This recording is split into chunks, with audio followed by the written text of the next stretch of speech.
Hey everyone, welcome to the This Week I'm Into podcast. This week we're chatting about D&D with Paul's friend from high school, Weber Cheng. I'm here with my friend and co-host Paul Imbrugulio. Paul, how you doing?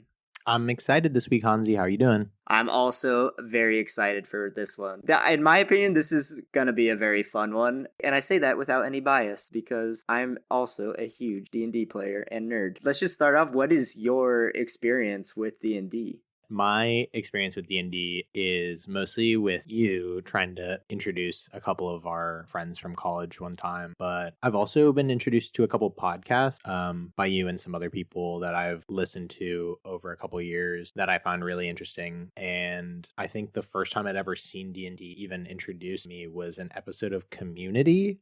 Oh, yeah, definitely. Yeah, with Fat Neil as kind of like the main character in that one. So D&D's definitely been in a bunch of stuff kind of just like surrounding my life, but I've never like really, been a part of a group consistently. I think we should dive into that session, but that's definitely something I can't remember all that well. It's been a while. So what do you remember of that? Okay, so I actually remember quite a bit of it, and technically we did two because we did like a session where you helped us like create a character, and then like one session where we like ran a little bit of the game. As a new person into D&D, it's honestly a little overwhelming.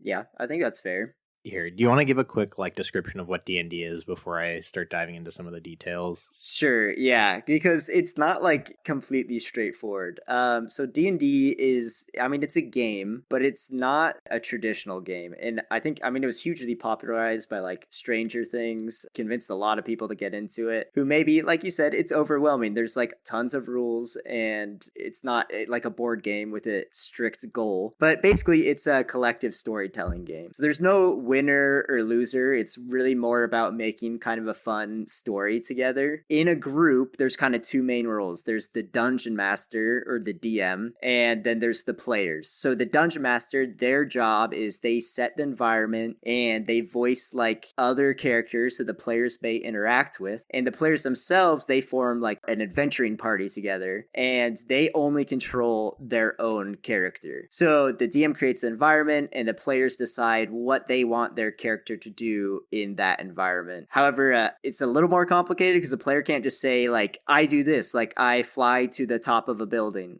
Like, no, there's some rules to how the character can operate within the world. So when they want to do something that like is beyond the capabilities of a regular person, they have to roll for it. So that's probably, most people I'm guessing are familiar with the D20, the 20-sided die, which is what you use in D&D to roll for your different kind of ability checks. Within this storytelling context, you ask like, oh, I want to do something. The DM tells you to roll for it. You roll that 20-sided die, and in some cases it's a high roll and you accomplish what you set out to do. In some cases it's a low roll and you completely fail, but in those cases it usually kind of ends up in like more hilarious or at the very least interesting situations. Yeah, it's like, hey, I want to try to jump off a high dive. And if you rolled high, it's like you executed this triple flip. And then if you roll poorly, you belly flop. Yes, exactly. That is a great example. And most of the time, it's a lot of fun. In my opinion, the low rolls are even more fun than the high rolls. So in general, there are rules for how players can like fight things and the ways like you can roll a d20 and then based on your character, you might get bonuses based on what you're trying to do. So you like add something to that roll. But just in general, for how you play this game, it's shared imagination of how things work. You're building a story together. It's usually in a fantasy setting, but it's not necessarily restricted to that. And the other aspect of this not being a traditional game is when you play, you start as a character at level 1 and you work your way all up to level 20. And this will take, a traditional campaign would take years and years. If you're playing once a week, it's not just a board game you play once. The story continues every single time you meet, and it can take up to many years to actually finish a campaign. Yeah, I mean, the podcast that I was listening to, I think it took them around 2 years to do the whole campaign. It's definitely crazy when you hear about it from an outside perspective. Let me touch on our first, yeah, let's or do my that. first D&D thing together. So Hans was our dungeon master, and he was helping me and I think 2 other people try to play. And I don't think anyone had really had any experience other than Hans. And so there's a lot of like character types that you can play. So there was like this book that Hans had that laid out like all the different like races, things things like humans or elves or dwarves or whatever, kind of regular fantasy stuff and kind of all their abilities. So we spent a couple hours just like kind of looking through the book, trying to see if anything like spoke out to you, because they all have like different like base abilities and different strengths and weaknesses. And so obviously, as someone who's new, I think you kind of tend to go with something a little bit outlandish. So my character was called a Dragonborn, and I just picked it because of the art, because he was like a dragonoid human. Yep. And he had like this fun like ice breath, I believe, which I thought was going to be OP, but I don't know if I even ever used it. We spent a long time like picking our characters, and I think I had spells or something, and then you like come up with this whole background for your character, like where are they from, like what kind of things have happened to them in the past, like what are, you know, maybe they have like goals and ambitions, or, you know, all this like, you know, as Hans was saying, like collective imagination, like you literally are like creating this new character for your story from scratch. And at some point, like it might tie into the story, or it might just be like a little fun fact about like, you know, your character has like this crazy X in your background, or, you know, you went to some school for children that have a third eye or something crazy, right? I mean, literally whatever you want. So that was kind of fun. And I think that's one of the things that like I think was hard for kind of new players, is like almost making that new character. And I'm sure we can talk about that later, but that was definitely like a lot of input to take in when you've like never seen these things before, right? Like it probably took me, I had to look through like 20 different options for like every choice that I had to make, right? So it was a little bit crazy. But then we go to like what I'll call like session 1, right, where we're like actually playing the game. And I won't like get into the whole thing, but I think what my character ended up being was I was raised by like beavers or something is what I had decided. So I like grew up in the forest as like this dragonoid human, and I was really into skateboarding. So whatever, that's how I was introduced. And so we like go into this town, and there was 2 hilarious things. Like this whole thing is just kind of like us talking to each other, right? Like Hans would say something like, oh, you know, you're in this town and it has a bar and an inn and a well and whatever. And so I remember we went to this bar, and the lady at the bar who works there, right, is an NPC who Hans was saying is like run by him. So, you know, Hans is doing this like this female voice. So obviously the first thing that we do is hit on this barkeep. So then it's just like me and Hans hitting on naturally. So it's just me and Hans hitting on each other for like 10 minutes, just to the pure delight of the rest of the people in the room. If I could interject super quickly, this is a huge theme in D&D, is you just like, you are playing characters. It is inherently very nerdy, but oh my god, is it so much fun. So if you're like a new player or you're looking into it, you just have to drop those like coming before the game, like, oh, this is so nerdy. You just have to drop that, and you just have to completely embrace what it is. And if you do that, you'll end up in situations where you're hitting on your friends with your barkeep, and it's incredibly fun. And Hans is saying he doesn't remember this, but like it was just so memorable with you. So like I remember we were like hitting on each other, and then like we fought this monster, and you know, I'm sure there's like normal like mechanics for how you like hit things, right? But I was like trying to lean into my skateboarder attitude, so I was like trying to do like a kickflip off the monster to like do damage. So there was like fun ways to make the like base mechanics into like something a little more storytelly. But it was just so interesting, and I just remember like just to end on something. The big like twist at the end was we finished beating this monster, and we go back to town, and there's like a shift in the energy from like the first way Hans had described it. And we walked up to the inn, all the doors were locked. Inside was this bad guy that was the person who stole this guy's ex-wife. He was having like, some secret meeting inside. So that was like how we ended our first session, was like, oh, cliffhanger. So it was really fun. I can't believe you remember all that. I'm really impressed. That's definitely more than I remember, but I do remember it being fun. I also just want to add, if this is like your first introduction to D&D, you don't have to hit on your friends. Like that's like not part of the game. But I can imagine most listeners, you have a friend in mind where you're like, oh wait, that would actually be fun. So just there's definitely boundaries too. So I just want to set expectations there. Yeah. I'm sure that we could have set boundaries where, you know, there was no hitting on other characters yes. like within the game. But we didn't set those, so we felt it was fair game. I also just want to touch on something that was something that comes up a lot when I try to explain D&D. Part of what makes D&D so fun to me is that there's actual stakes to the game. So you create a character, you play for, you know, many sessions, could be over years, but at any session, your character might actually die, and then you lose that character forever. And that is part of the reason I love D&D, is because there's actual stakes. But some people do ask like, well, why does it matter? Like it's completely imaginary. imaginary if you lose a character, just like make a new one. But like that is just so not the case. Like you play for years. You get really attached to these shared imaginary characters that you make. So it's not a case of like, oh, you can just make a new one. Like you form legitimate attachments to your character, and losing it like actually hurts. Like emotionally actually hurts. Have you ever had a character die, Hans, or been like really, really close? I'm lucky that I've never had a character die. I should maybe give some background about my experience with D&D, but I'm a DM, so I run a campaign for some of my friends from high school. We do it over Zoom. And we've been playing in that campaign for 2.5 years. I also play as a character in a different campaign with some friends from grad school, and we've been running that one for probably a little less than a year. My character has never been in danger of dying. I have come incredibly close to killing one of my players' characters in the campaign that I DM. I got him all the way to death, but I could tell this was kind of near the beginning of our campaign. I didn't want to lose his interest in the game right away, so I kind of did a little DM intervention and I gave him some like ex machina, like he got saved out of nowhere. So I've come close to killing, but I've never actually killed. But my players have told me that now that they've played a while, they want more stakes, including the risk of death. So I've been very clear with my players now that I'm like, that is very much on the table. Yeah. You're not gonna just like throw in a random health potion or whatever it would be. Yes, I have done that, but not this time. Yeah. One thing we could talk about is how D&D has like become more mainstream. Yeah.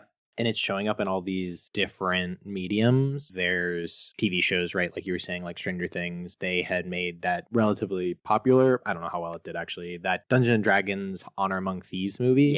Yep. I saw that opening weekend.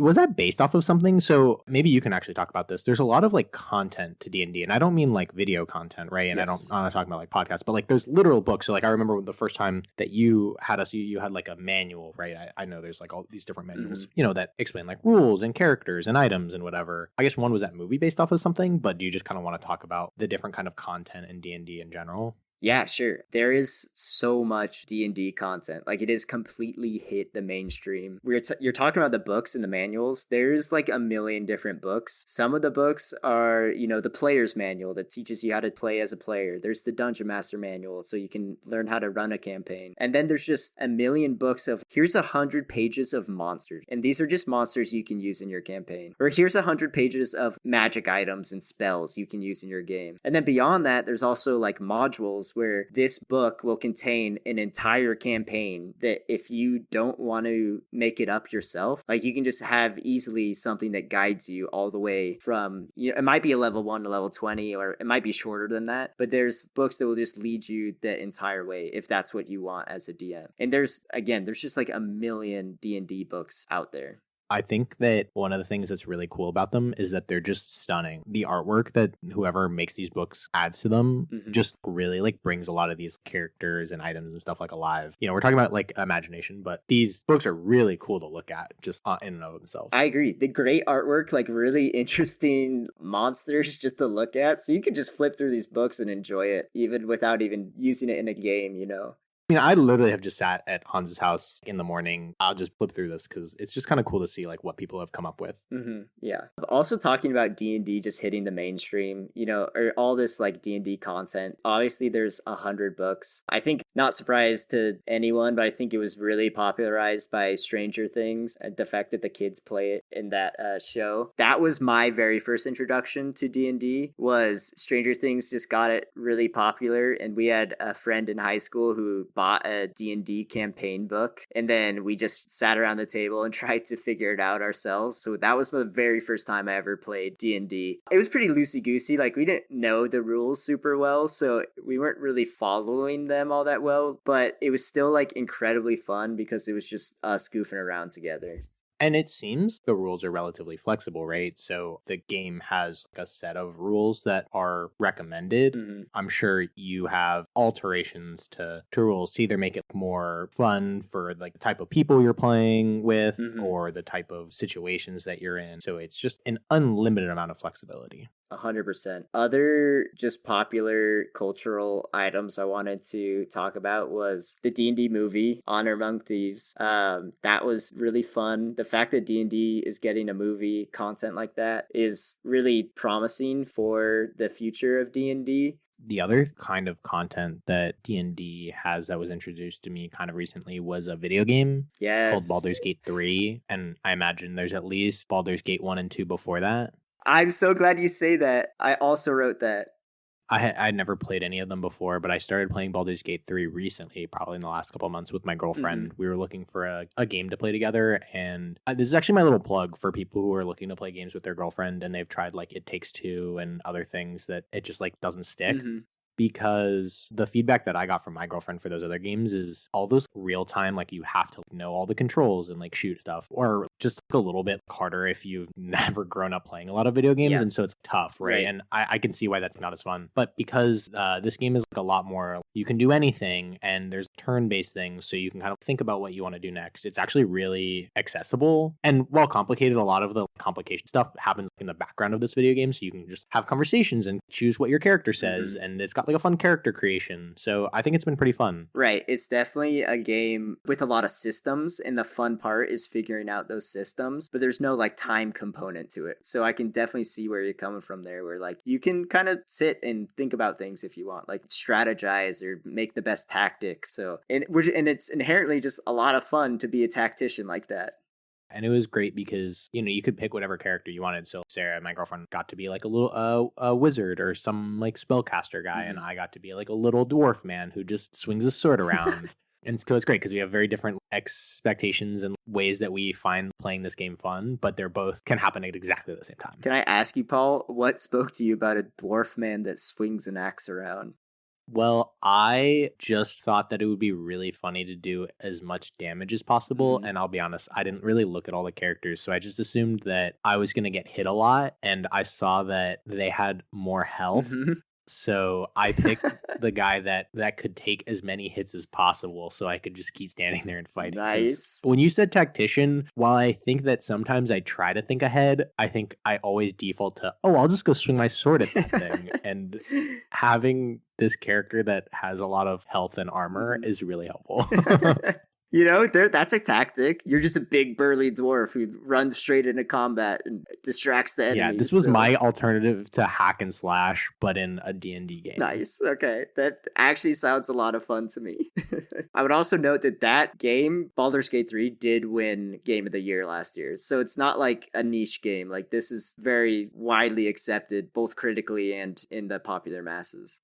I mean, it's a great game. I highly recommend it. Also, one thing that probably got some people into D&D, but these people were like the original D&D podcasters, but it was not really a podcast. It was like a YouTube series. It's basically a podcast before podcasts were really popular. It was Critical Role, which I'm sure it's like a familiar name to some, but they were just like the first people to do D&D. And now Amazon Prime picked up this campaign that they told through their YouTube series and has made it into an animated series. So if you wanted to watch a D&D campaign, then you can easily pick that up. Oh, it's an animated series. Animated series, yeah, that's right. It's called Vox Machina if anyone wants to watch it, but it is honestly a very good series.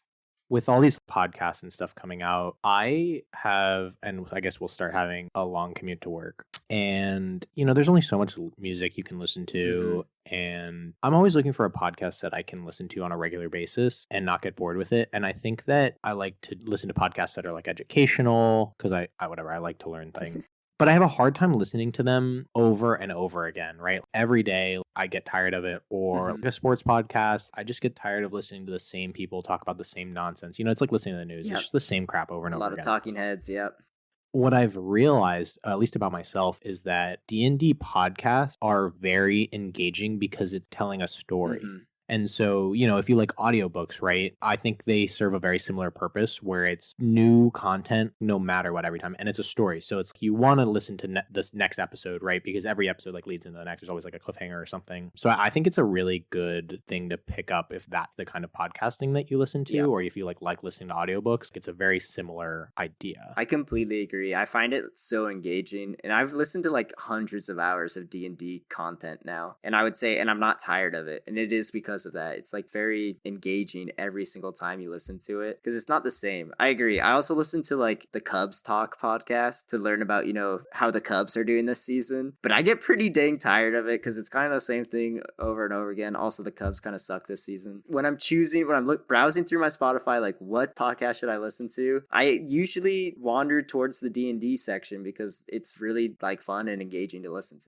It does help that I think a lot of people who put on D&D podcasts are also comedians. I 100% agree. I do want to give a shout out to my favorite D&D podcast ever. It's called Not Another D&D Podcast. NADPOD. I absolutely love this. Whenever someone is interested in D&D, it's the first thing I'd recommend to them. But the reason I kind of like it too is they're not like incredible sticklers about the rules of D&D. Like they obviously follow it, but it's not like such a hard drawn line. But the reason I love it is because it's for comedians. So they're playing, but they're just making it almost as silly as possible. And there's definitely notes of seriousness and like some like emotional moments, but by and large, it's just really funny to listen to them, and that's why I think that podcast is like so engaging. That's why I love listening to them specifically. So you had recommended it to me, Mm-hmm.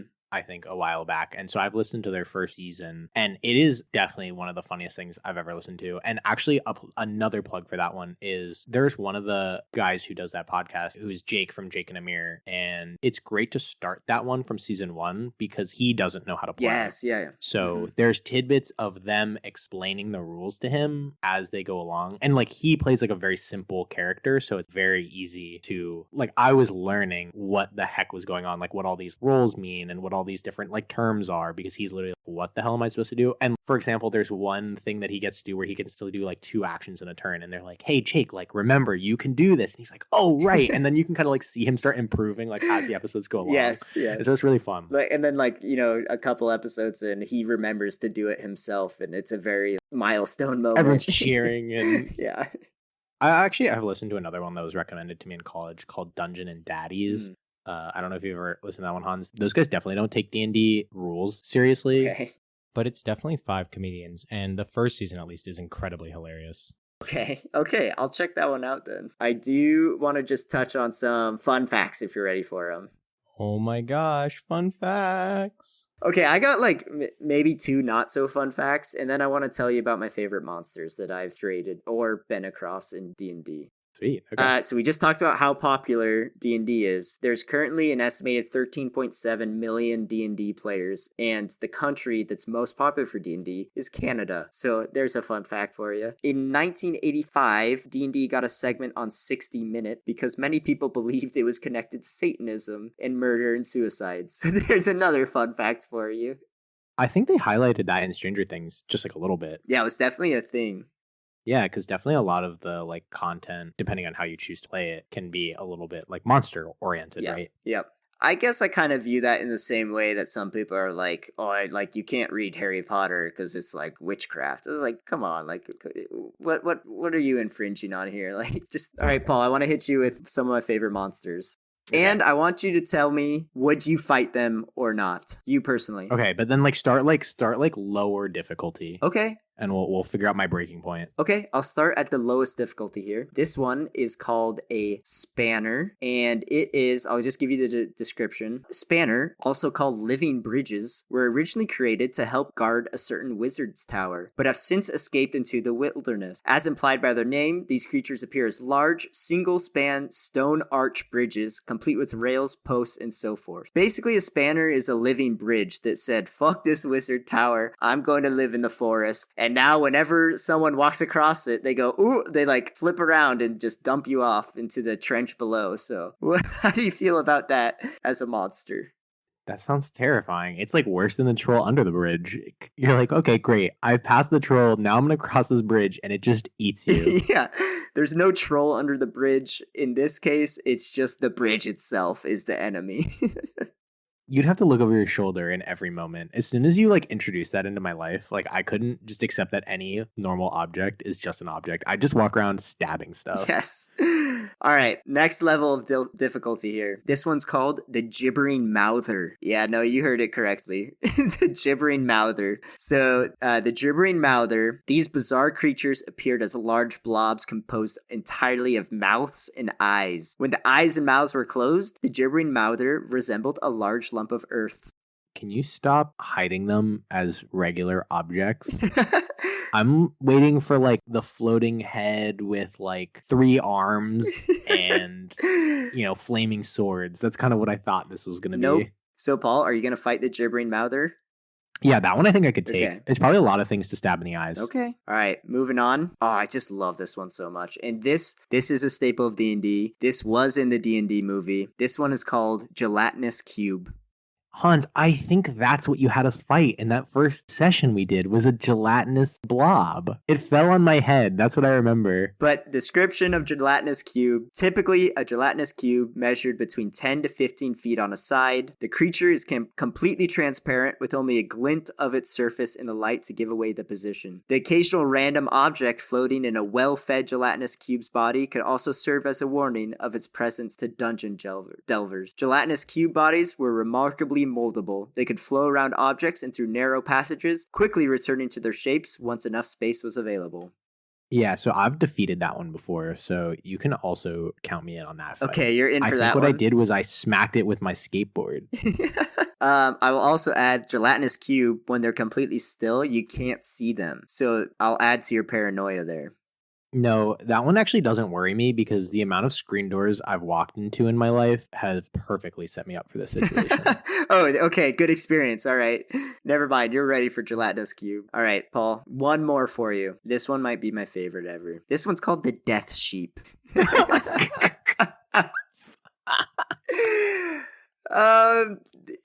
Oh my god. Not too much of a description. It is what you think it is. These deadly sheep roam the verdant hillsides where they live, ravaging anything in their paths. From a distance, they seem to be nothing more than wild, somewhat dirty sheep. Up close, however, the sheep can be seen to have an evil nature. Their large mouths are filled with long, sharp black teeth that drip vile ichor. These sheep attack any living thing that they can find, fearing nothing and fighting to the death. I love the Death Sheep. I'm not fucking around with Death Sheep. I'm just sure that was probably like an end of the campaign boss. That is the big bad evil guy. God, I would love that. I hope that happens in either of my campaigns. All right, Paul, with that in mind, I just want to give a shout out to a couple of resources. We already talked about NADPod, Not Another D&D Podcast. Highly recommend you listen to that one, especially if you're new to D&D. There's a book that I really enjoy. It's just called Adventure Zone. I mean, it's a graphic novel. It's just a fun like recapture of a different group's campaign. I like the art. It's very silly. So I recommend that. I mentioned Vox Machina, D&D, Honor Among Thieves was a really fun movie. And then there's also like Dropout, which I'm sure some people have heard of, but it's like a subscription entertainment service. And it just has loads and loads of D&D content. And right now I would say it's definitely on the upper echelon of D&D content. They just did a live show in like Madison Square Garden and completely sold out. So just a couple just interesting things. If you're at all curious about D&D, I would highly recommend checking out any of those. Cool. Okay, so with that in mind, we have Weber Cheng coming up next to talk about his experience and passion with D&D coming up after this break.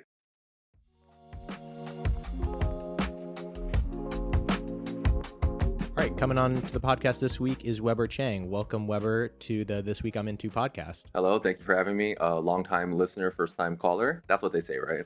That's exactly what this is. I'll put the phone number at the end for our next call in. Oh, for sure. Hell yeah.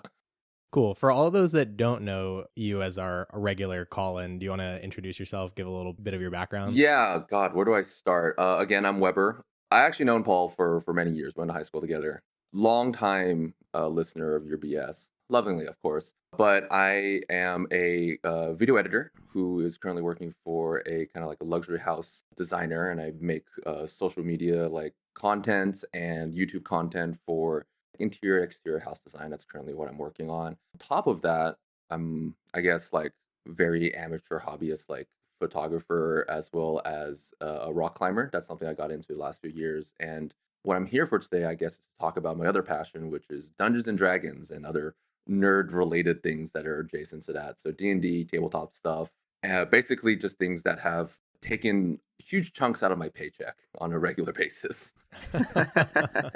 That is one thing I think we don't talk about enough is how much some of this stuff costs. Yeah, these hobbies can be expensive. Yeah. Yeah, I can get into that. The DD&D is actually a very specific one when it comes to cost.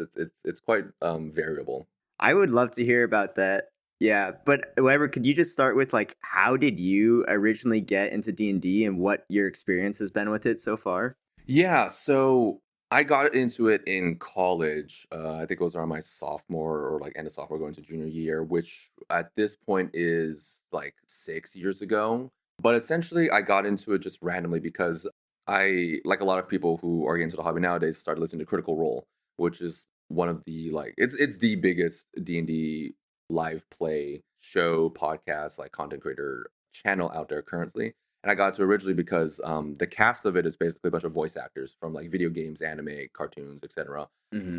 And I've been a fan of a lot of these voice actors for many years because I grew up, playing video games, watching anime and stuff that these actors have performed in. So I was like, oh, hey, they have a D&D show. I know of D&D conceptually.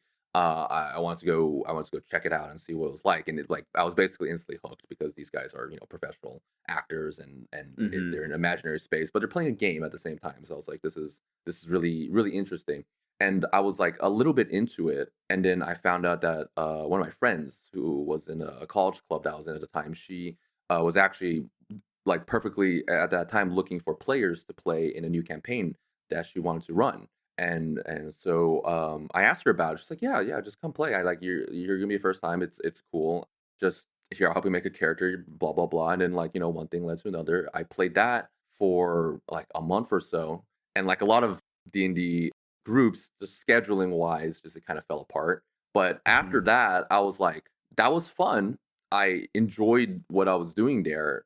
Why not just do it myself, you know? Mm-hmm. So I started getting into it, learning more about the rules and how to like set up a game and trying to get my other friends into it who might potentially be like players at my table. And I also at the same time found a club at my university that was dedicated to this. So I joined a group randomly, full of strangers. And I knew nobody there except for one guy who I kind of had a class with who was a DM. So I was like, okay, I'll join this group because I know his name. And then that group, actually, funny enough, I'm still playing with those guys to this day. Oh, that's fantastic. Yeah. Yeah. So like, Okay. God, 5 years or something, probably more now. I'm probably doing my math wrong. Probably closer to 6. Playing with that group, we've done multiple campaigns now, a bajillion characters, and like those guys were strangers initially, but now like I consider them some of my good friends. And even though we've spread off across the country, just due to life circumstances, we still gather online to play like every single week if we can. It's still a weekly game for the most part. Yeah, I'm sorry to hear the first campaign fell apart, but common saying like the biggest, baddest, evil guy of them all is scheduling. So I can empathize with you a little there. Yeah, it's always the worst part. Yeah, yeah. Do you remember any details of, well, I have two questions. Any details from like your first character when you were playing? And then I'd love to hear how you came up with the first campaign setting in when you started DMing for this current group that you're still playing with. Yeah, so okay. I guess for first question, my first my first ever character was a half elf monk named Funkernius something. I forgot the last name, but basically I was just like, I'm just gonna make a dumb pun. And there's a monk subclass called the Drunken Master. So he was Funk, the drunk monk. And I was like, I'm just gonna roll with that. Yeah. No notes. Yeah, thank you. I'm really proud of that. Funny enough, that I've made that first character into like an NPC in my current world. It's just for fun. Just Okay, he keep his lives on. legacy. Yeah, and I also played a variation of him in my university group that I still play with.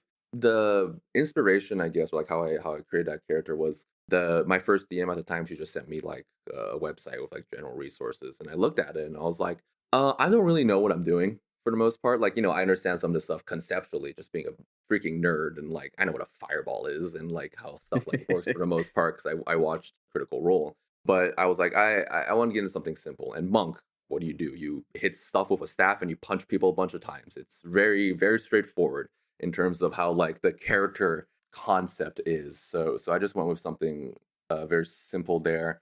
Being an Asian person, also I modeled it after martial arts concepts. So it felt very natural for me to like draw inspirations to make the character, and that was more or less it. And I saw that there was the subclass for Drunken Master, and I was like, oh, that's a shtick, you know. I'm new to this. I don't know how comfortable I am with like role playing stuff. So if I give myself a shtick, that'll be easy to ease myself in. Yeah, and you have the ease of just drinking before the game, so you can really role play it Yeah, accurately. a little social lubricant to get into it. Yeah, 100%. And then as for DMing myself and creating my own world, it just started like small. You know, I every DM that I talk to is basically just an amalgamation of every single piece of media that they have ever consumed ever, especially when it comes to like fantasy stuff. So like, you know, everyone is a little bit Lord of the Rings. It's just kind of natural. But like, you know, I look at stuff like Game of Thrones. So I want something a little more political. I look at whatever freaking anime that I'm watching at the time. So I started really small with just like one little continent with one little kingdom, and I just built it from there. Just like, oh, this is how this section of the world works. This is how magic works in the world, and it's just like whatever ideas at the time I just kind of throw in there and then try to make it work. It was a very like rudimentary first draft. I look back at my old notes and I'm like, oh, what the hell was I doing there? What was I cooking?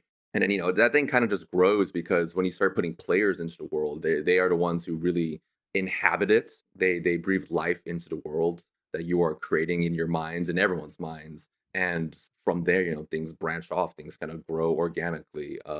It was really like, you know, an amalgamation of the things that I was consuming at the time, media wise, and then from there, it kind of just took a life of its own.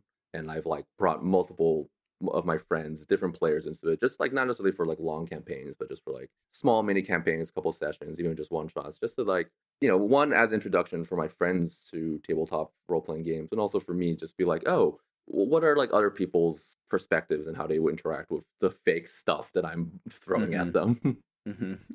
I hope that answered the question.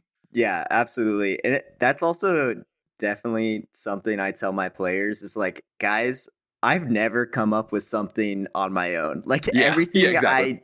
I have in our game is borrowing from something else. Yeah, it's what's the saying? It's like copying is the greatest form of flattery or something. Yeah, that's right. And I copy everything, and they call me out for it sometimes. They're like, "Hey, wait, isn't this from wherever?" Like, like, yep, you got Exactly. me. Yeah. Yeah. You got to sneak it in. You got to try to make it like subtle at some points. Yeah, to make sure they don't pick up on it.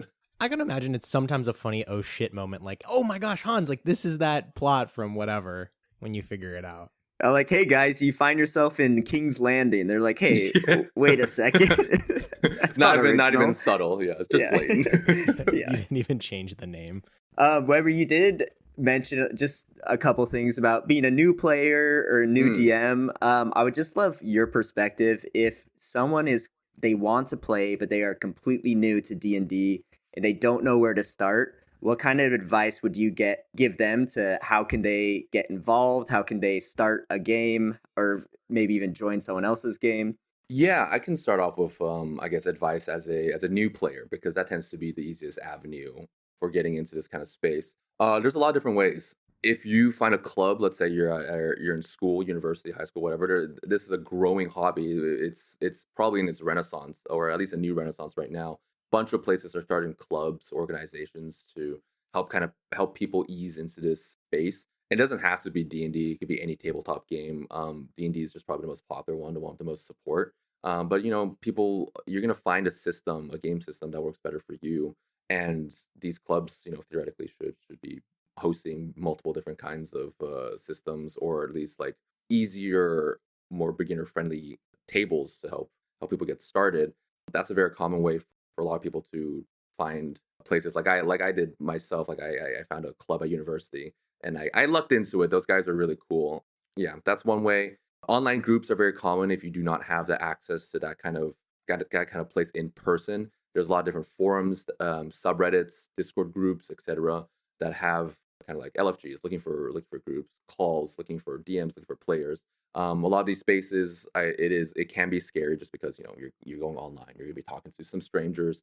There's a bit of a vetting process both for those people as for yourself. It's not easy. You're gonna have to really understand what you're looking for and make sure that you're not entering a space that you're not comfortable with for whatever reason. Either just you don't jive with these people, or they're not fun to play with, or whatever. But it can lead to very tight knit groups where these guys are that's your table. You're gonna find the one. So that's one way to do it. Along with that, there's so many resources online now. There's a bunch of like YouTube channels, content creator channels who will introduce you to the game, like how the rules work, how it's going to be, how to play, even stuff like I'm talking about right now, how to get started. Even I started with Critical Role. A lot of people do that. That can be daunting now because they've been going on for so long that Right. jumping into watching their campaigns can be like, oh my god, there's like 100 episodes for this campaign and 80 for the current ones. Like, oh my god, like how the hell do I catch up? And they're It's like like 4 hours literally long. thousands of hours of content if you No, want to catch actually, up. Hey, it's a Yeah. great thing to do if you're on a road trip or a flight. It to just is. start from the That's actually beginning. how I did it. Like I was on a flight and I was going home, and it was like I was just at home a lot of time, just doing nothing. I just put out a 4-hour podcast. Why not? But yeah, a bunch of resources out there for like looking at the rules. The base player handbook is also free to find online, and you can find it through other means that I will not endorse, but you can. um, We appreciate not plugging anything illegal here. no, yeah, I will not do that. That'll be the outro. Yeah, Yeah, wink, yeah, wink. sure, yeah. The high Just seas. listen to the first word of every sentence. Oh god, I have to start thinking about that. But yeah, so a lot of rules is on there, but also the beauty of tabletop games and D&D is that it's all fucking make believe. Like the rules are more or less what you want it to be. Like commonly on tables, not everyone follows the rules 100% of the time. Some people prefer that. That is 100% a viable way to play. But like I would argue that most tables kind of play a little bit loose to some degree. So if you don't know all the rules and you just want to jump into a game and hopefully you find people who are cool with that, then like no pressure to know all of that.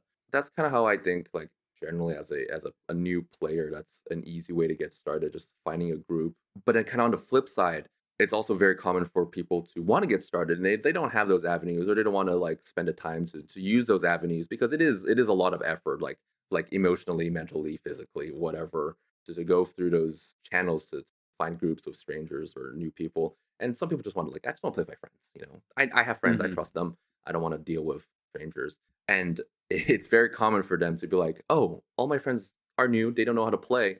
I guess me, as the person who is a little bit slightly more familiar with the medium, I guess it's my time to step up and be the dungeon master, Mhm. the game master, the DM and the GM.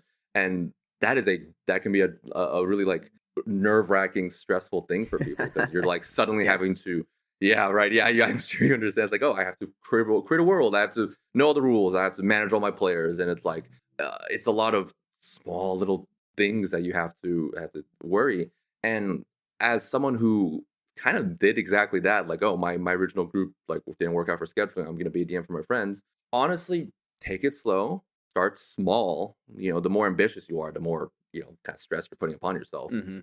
And if those friends are like you're truly tight with them, then be open with it, like, oh, we're all new here, let's all just take it easy and not worry about this and just have fun. It's a game at the end of the day. It's something everyone should be having fun with, not the opposite.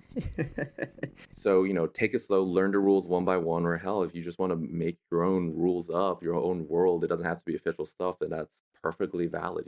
That's something very common for people to do. And then you build up from there. You start getting more comfortable with your style and how your players interact with you and your world. And from there, it should it'll grow naturally, like as anything, any skill does. It is a skill because it's improv.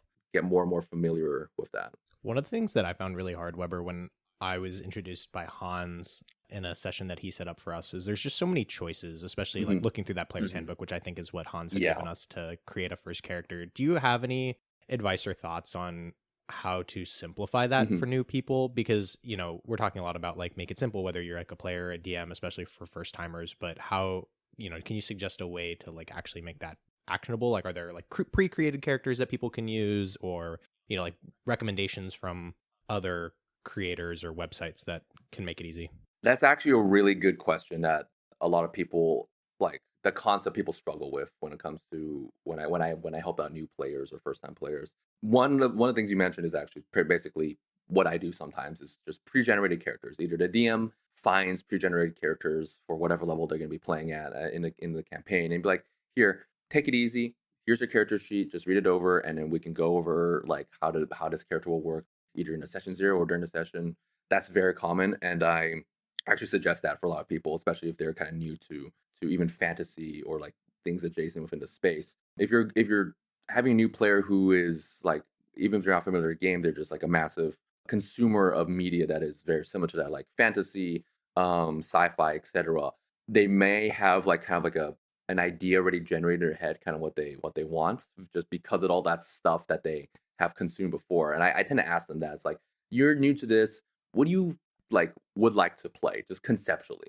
And I have a lot of people like, oh, I want to be like a cowboy. This is one that came up recently for me. It's like, I want to be a cowboy, but I know this is like a magic setting. It's like, how do I make that work? And it was like, okay, there's no guns here, but we can just make it that so your wand is like a wood stick that's a little gun shaped, and you can shoot your spells out of that. Yeah, like you shoot your spells out of that, and we can like work around the concept of like how to incorporate that. Like, oh, okay, so your gun is your wand, so you're gonna be a spellcaster, and we from there we like narrow down the options, and then I slowly go over like, okay, this would work for the theme that you're doing, and it's more me kind of like directing or drip feeding certain options to them because I'm more familiar with it, so that they don't have to be overwhelmed with all the choices. That would be super helpful every time I look at trying to create a character. Yeah, there's a bajillion options. I get it. There's a bajillion options. I was telling Hans, I started playing Baldur's Gate 3 recently. Nice. And yeah, and I just said, I want to play hack and slash. I'm going to find the guy that's as close to just fighting with a sword as possible. Yeah. It's a classic. Sword and board is a classic. It's very straightforward. You know what you're doing. Yep. I know exactly what my motive is, and it's to kill things. It's perfect. Unless you have anything else on this, Hans, what I wanted to talk about is I'm really interested in your experiences as a DM. And while I'm very curious and I'd love to hear some of the tales of your quests, I want to start with, what is it like being a DM? Like, what goes into all the setup for your campaigns? Like, how long does it take? Like, what kind of things are you prepping, or what kind of things are you just kind of letting happen in the moment and you're figuring out? And, maybe that's changed for you over time, but oh yeah. That's what I'm curious about. Yeah, of course. It's definitely changed over time. Like, my prep and my style have evolved, partially because of the players I play with. That's ultimately, I feel like, the relationship with a lot of people at the table.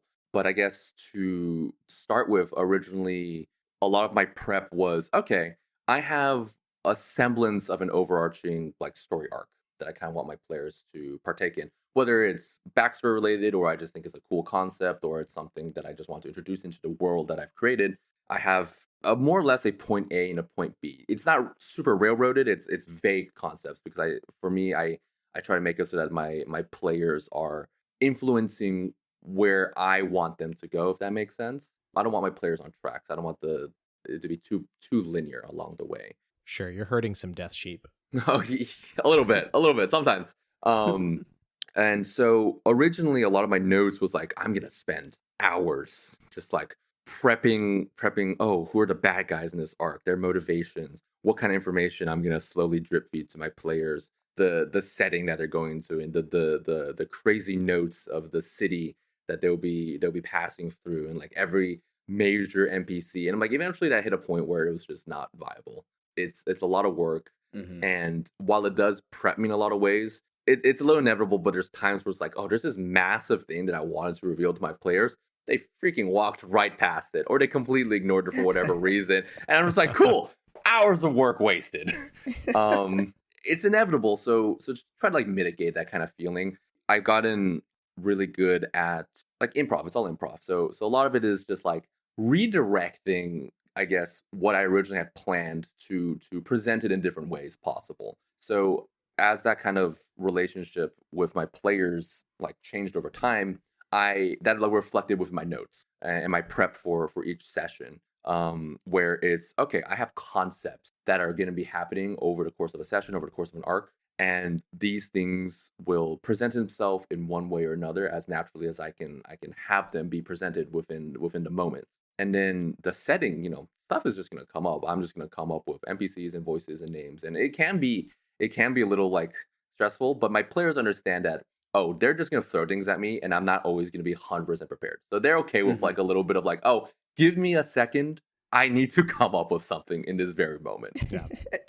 I think that's totally fair. Take a pause, just like, guys, I need to think about this one. The other thing that I think players like love to do just to mess with me is like they'll ask about characters and stuff, and they'll say, "Okay, well, what's his name?" Like, Oh, classic. Yes. like I didn't come up with a name. Yeah. Yeah. Do you have a bank of lists? Yeah, like a bank of names Exactly. I have Oh, that's a table. I have a table of names. I have first names for just common first names, or like what would be a common first name for this character's race in this area. Just very general stuff, and then like a base list of last names also that might fit that. And I also at all times will have a fantasy name generator. Great website, by the way. Fantasy name generator on the side on a tab. Just like, yeah, give me a second. Click a button. Cool. This name. That's it now. Yeah. Then they ask you about it 3 days later, and you're like, You're like, oh, I didn't write that down. regenerate. Yeah. They probably didn't either. Just talking about NPCs to Weber, and I'd love like your thoughts on this, but whenever I try to come up with an NPC, I can never predict whether my players will or will not like that person. So if I'm like making a story and I'm like, okay, I need a good character that like the player's gonna love and they're gonna incorporate to the party for the next 3 sessions, it never works. Like I cannot predict beforehand whether they'll like actually respond to any of the characters I make. So Oh yeah, I've been there. It's like the smallest character who's literally just like, oh, I'm a baker. Like suddenly my players are attached to like, oh, this big NPC who's like integral to the quest that they're on. It's like, oh, they're like, whatever, you're here to give us something, whatever, we're not gonna interact with you, whatever, you're lame. And it can be a little disappointing. I get that. At the end of the day, it's like you're never gonna know what your players are gonna adhere themselves to. The smallest thing they'll like, the most epic in your mind, they don't give a shit about. So I guess a lot of it is just kind of managing your own expectations. And there's ways around that, like this one NPC is super, super big to what you're doing right now. Maybe they'll grow on the players. More exposure might help. More, if they have a backstory or certain character traits that you feel like your players would like, then start introducing that more. But it's really just gauging kind of what your players are feeling at the time. This is a little unrelated to the question, but as a general note, the DM is also a player at the table. So a very common piece of advice that I like to give to people is talk to your players, because as a DM, you're playing, you want to make sure you're enjoying your time there, and you're putting a lot of work into this. The players, for the most part, not that they're not putting work, but for the most part, they're just they're showing up. They're playing the game while you are toiling away for hours to make sure that they have something to interact with. So talk to your players, see kind of where they're at within the campaign or out of the campaign, even just to make sure everyone's having a good time. And if you as a DM is like, hey, I'm a little disappointed that you guys didn't interact with this big thing that I planned. I don't want to railroad you guys, but it'd be nice if you could interact with it a little more, and hopefully you've fostered a relationship with your players where that is a very natural thing for you guys to have. Everyone respects each other's time at the table, so your players are like, oh yeah, my bad, they didn't realize that was the case, because maybe they don't have the perspective on that, because they won't. You're the player and you're the DM, so a little bit nudging out of the table is sometimes needed. I think that's even beyond D&D. That's just Yeah, that kind of open communication is just healthy in general. Yeah, but it little can life certainly skill. benefit the table. 100%. Yeah.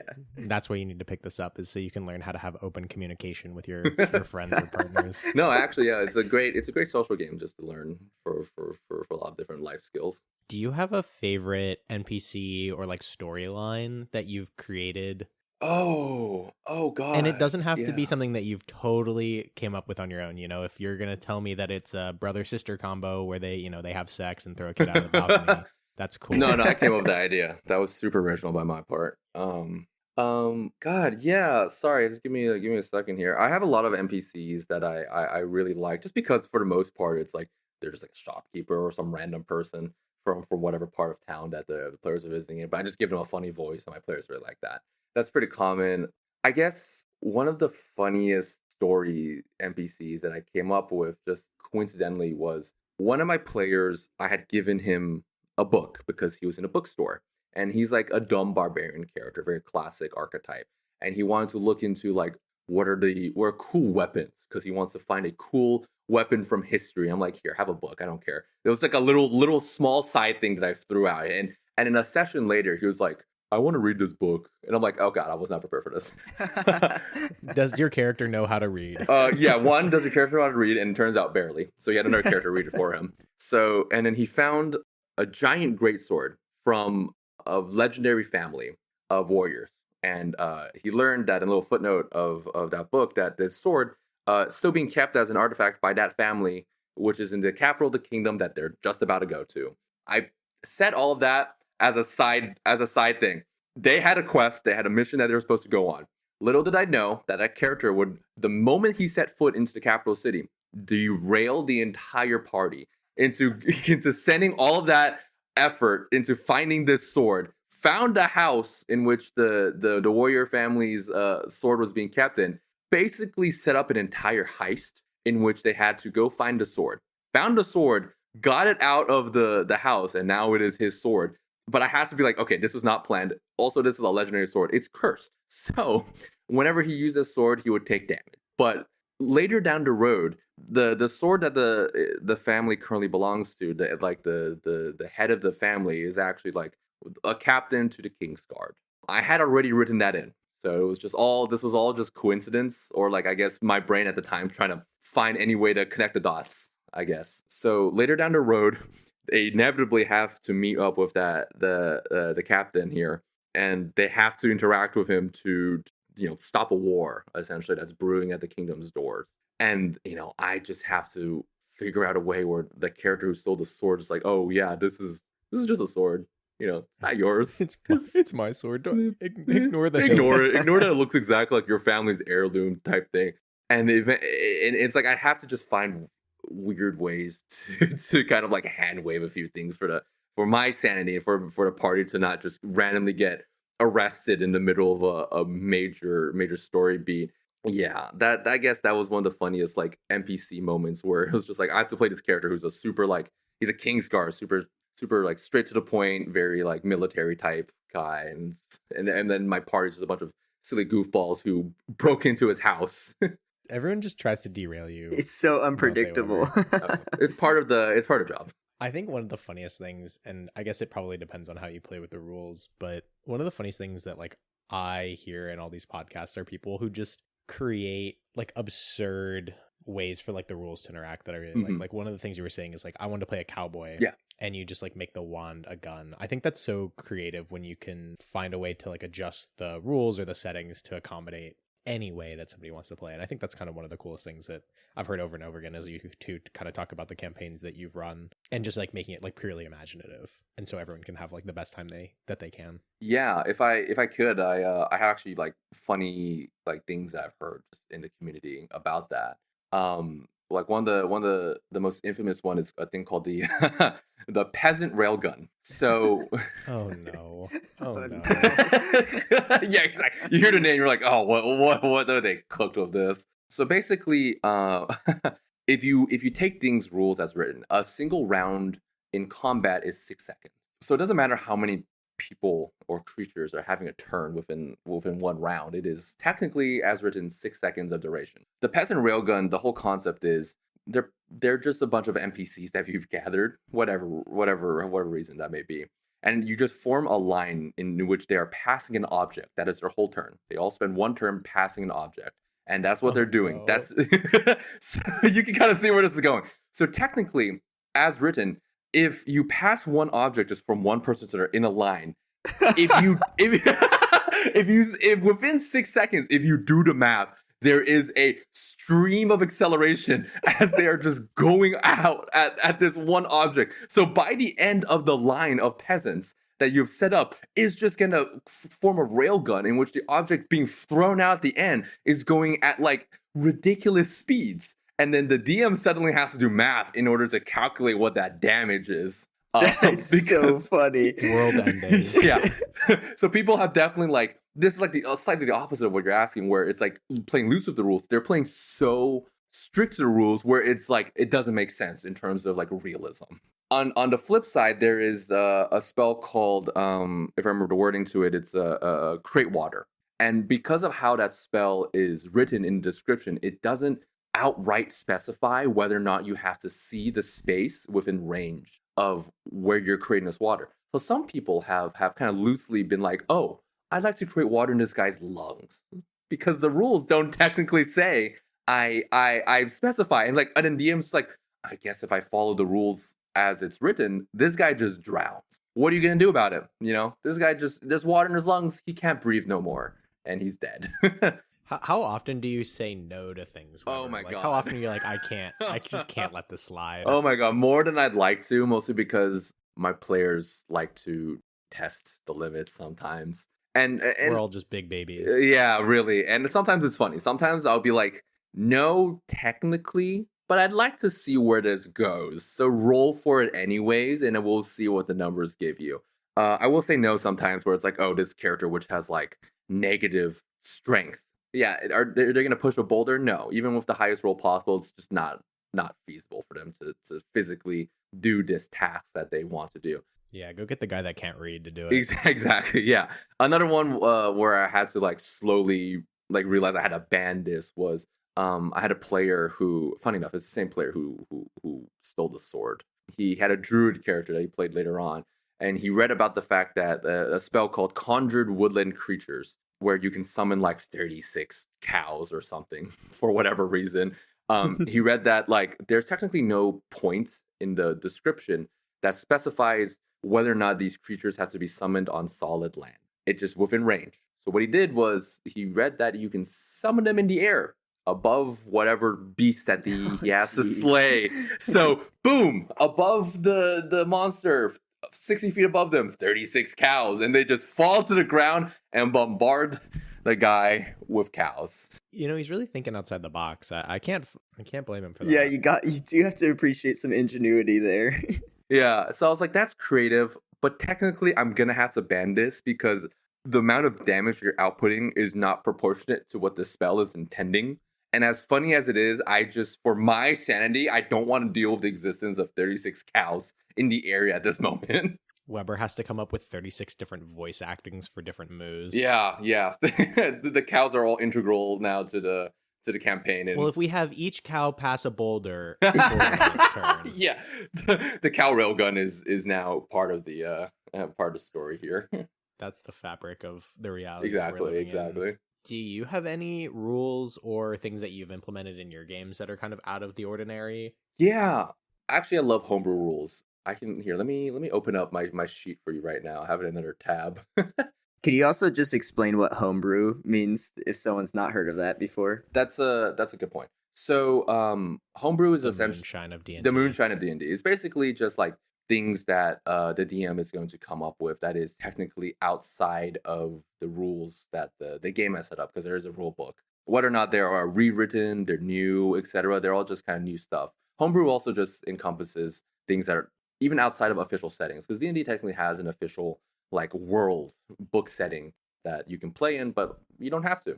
So homebrew can be the setting itself. I personally prefer to play in homebrew settings. But yeah, anyways, some of the rules that I have written, just most of them I feel like are just kind of like extra flavoring or stuff that I feel like should have been implemented like naturally. My favorite one is cats have dark vision, as in like they have a little bit of a night vision, because technically, as written, cats as a creature in D&D are not able to see in the dark, which I'm like, come on, you're freaking cats. Another one is, I think this is one of my favorite ones, is there's a spell that bards gets, the music class, called Vicious Mockery, in which if you essentially insult somebody, and depending on how well their dice rolls, they just take brain damage based off of the insults. So it's not fire damage from the burn. Oh, that's funny. Hey, it should be sometimes. Yeah, I'll be here all night.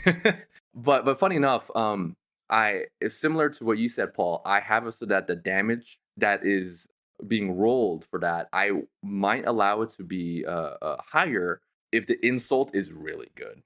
If the player can just come up with something. Have to role play it. Yeah.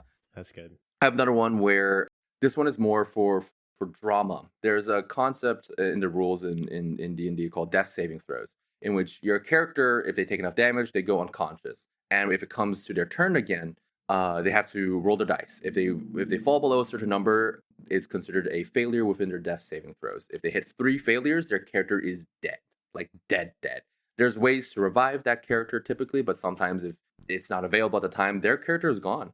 And that's some of the drama at playing on a tabletop game. Like you might lose a character that you've played for bajillion sessions. You came up with a backstory. You're super attached to them. Your friends and your party members are super attached to, and they're just gone. Sometimes you can bring it back with DM discretion or through spells, or you might just have to create a new character. And in order to kind of up the drama in those moments, I have it so that the player rolling for the death saving throw, they have to roll it privately. So the rest of the table does not know except for the DM. Either roll it privately, tell the DM, or roll it with the DM. Whatever way works for there. This is to prevent metagaming, which is a concept in which the players cannot enact on knowledge that they do not have. So, in that moment, if their character sees, if the party character sees that player has gone down, they're not going to know what the status is of that character, whether or not they're close to death or not. And I, additionally, on top of that, whenever they're rolling for those saves, I like to have the player kind of describe a moment in their life, almost like their life flashing before their eyes, just to kind of really amp up the drama in that moment. Yeah, that's something I'm trying to implement more, just to really keep that spice going. Do your players really get into the role play aspect of it? Like, are they all doing like voices? Are they all trying to like really act the way that their characters were acting? Or Yeah. would you say a lot of people kind of tend towards not metagaming, but kind of thinking it more of like the mechanics in the game aspect of it? Yeah, everyone's a little different. Every single one of my players, it's like a bit of a spectrum, I guess I would say, in terms of like kind of which side they lean towards. I would say the table that I DM for, it's more of a balance in which some players are a little more comfortable kind of like talking about their characters in a third person perspective, like not doing a voice, just kind of saying this is what my character is going to say and do in this moment, and then using the game mechanics as a way to express that. While I have another player who is like, he has a character voice. He gets into the character and interacts with the game via that character in a first person manner. So it's a bit of a mix, and everyone's going to have their different style and their level of comfortability in that kind of stuff, because not everyone is necessarily good at doing a voice or an accent or even just embodying what their character would say or do in that moment. So I try to make it so that everyone's kind of comfortable doing all of that at the level in which they, is suited for them. Weber, you touched on it in your intro, but I did want to circle back to it. Can you just detail a little bit about the financial aspect of Yes. D&D? I'd love to hear that. So yeah, that's a good question. Some people, like, when they get started, like, oh, I don't know how much this costs. Like, what do I spend my money on? And it's like the answer is actually technically zero. D&D is a very interesting hobby, where it's probably as expensive as you want it to be. You might see pictures of people with like giant tables with full game boards and maps with like custom miniatures and these giant like dioramas basically to play on, and like shelves full of books and like an artwork and whatever, and like that's like thousands of dollars. And it's like, no, you don't. That's not the norm. You do not have to spend your money on that at all. And all you need is maybe paper and pencil and a couple of people and your brain. That is probably the amount that you need to get started, and held the amount that you probably could keep playing. There's so many free resources online, kind of like what I mentioned previously, that will help you get started. You can just find rules for D&D, or not even D&D necessarily, because D&D is just a system, a game system. You can find other tabletop systems that might be a little more beginner friendly, for instance, that might be free online, and you use those to kind of like kickstart, I guess, your adventures. And that's really all you need. You just need people, some things to write some stuff down with, and then hell, you don't even need dice technically. There's a story I heard in which people in prison wanted to play tabletop games with the other inmates to pass the time. And what they did was they got a cup, like ripped up a bunch of pieces of paper, wrote numbers on them, put them in the cup, mixed it up, and when they were like rolling for dice, they just randomly drew a piece of paper, and that's the number they got. And like that's all you really need. And some people don't even play with dice. Some people just really embrace the role-playing aspect of it, in which it becomes like an improv game with a little bit of rules. Like they don't even roll. They just use the improv, the role play to influence what is happening in the story at the time. So really, like you don't need anything. Like I I've personally spent more than I'd like to admit because I'm a dice goblin. I I'm with you. love I'm with dice. you. Yeah, yeah. It's a bit of a meme also where it's like, oh, you can never have enough dice. That's just me personally. Well, you got a big hit in there, and you got to roll them all, right? You gotta have enough Exactly. to- Yeah, I need all the dice to roll my 8d6 damage of fireball. I can't just have one set and roll 1d6 8 times like a chump. Can you imagine if you just did an online dice roller for that? Also true. Yeah, that's a good point, Paul. Thank you. Online dice rollers are a thing. They're free. You just it's a click of a button. You don't need something tactile or physical. And let's say you're playing online. There's resources for that. Roll20 is probably the most popular online virtual tabletop in which it's completely free. You can upload your own maps. There, if you don't, let's say your players don't have Discord or like whatever, like voice call, there's built-in voice and video calling features in there. There's even like music that you can use and and a dice roller in there as well as character sheet stuff. Like that's all completely free, and you can pay for whatever resources you want to attach that. But again, it costs nothing technically. Yeah, I definitely wanted to highlight that if someone was like interested in getting into D&D is you can absolutely just do it for free. Like you don't have to spend anything. But at one point you might be like me or Weber and you might see a shiny new bag of dice at the game store being like, "Yeah, I got to spend the money to get another pair of dice because can't have Little enough trinket. dice." Yeah, exactly. That dice might roll better than the other dice. It's true. Exactly. It's true, yeah. Some people are also very superstitious about that. Like, oh, this one set is not rolling well for me tonight. Gotta switch to another set. Switch the set. Yeah, exactly. Yeah, exactly. Yeah. Cool. Yeah, Weber, this podcast is obviously focused on being into a new hobby every week and how do you jump into these kinds of passions? So could you just give the elevator pitch for why someone should hop into D&D? Yeah, 100%. I'll try to keep it short.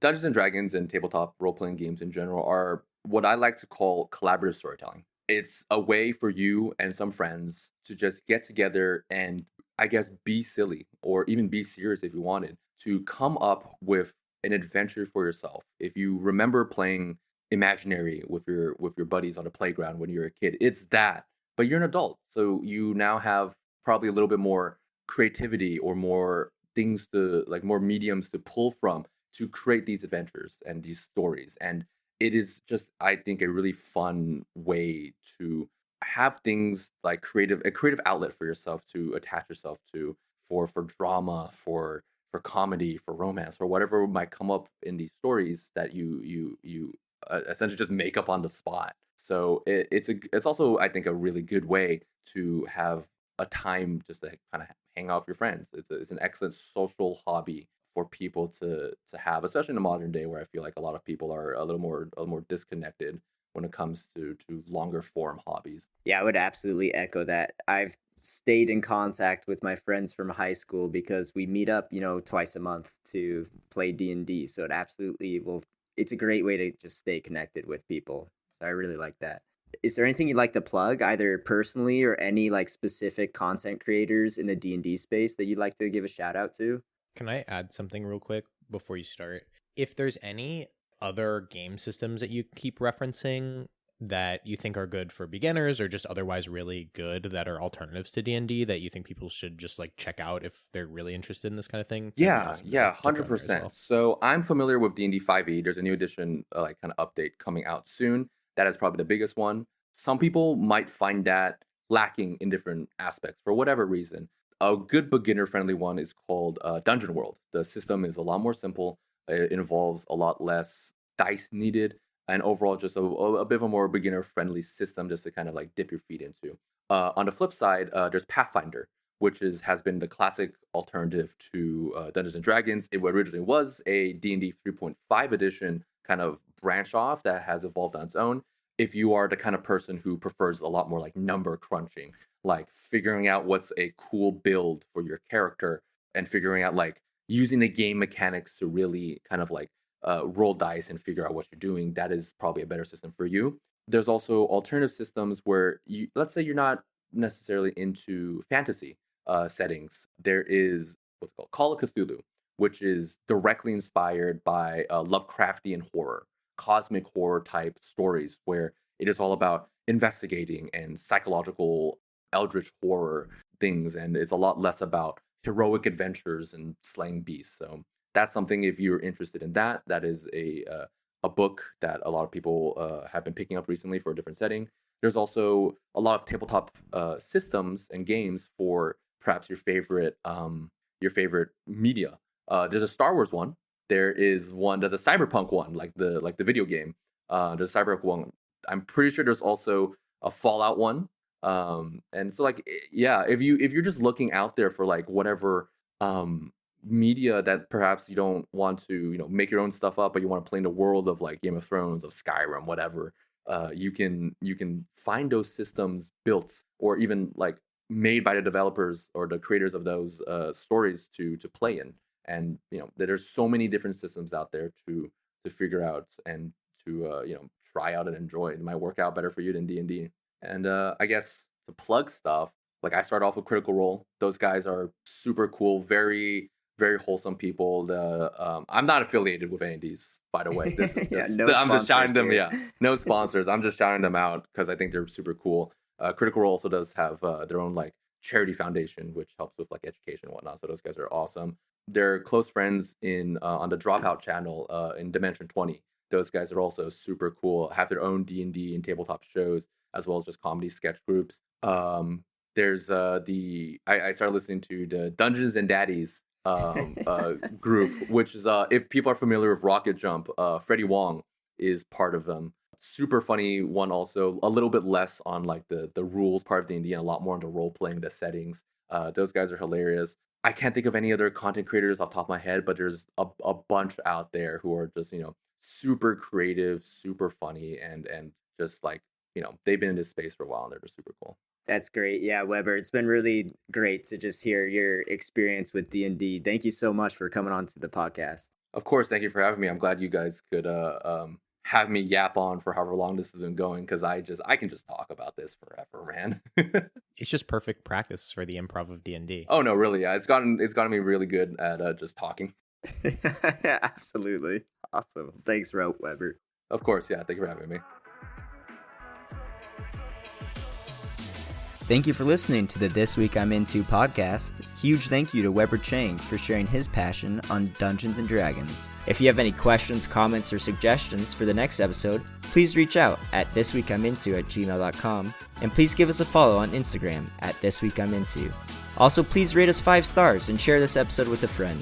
We're doing our best to grow the podcast, and your help really goes a long way. Thanks for listening, and we'll see you in the next one.